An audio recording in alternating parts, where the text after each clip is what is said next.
SIR બાદ 6 રાજ્યનું water list જાહેર થઈ ચૂક્યું છે, જેમાં ગુજરાત, રાજસ્થાન, મધ્યપ્રદેશની મતદાર યાદી જાહેર કરી દેવાઈ છે.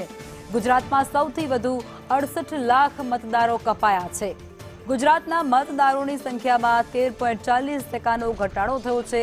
મધ્યપ્રદેશમાં 34 લાખ મતદારો કપાયા છે અને રાજસ્થાનમાં 31 લાખ મતદારો કપાયા છે.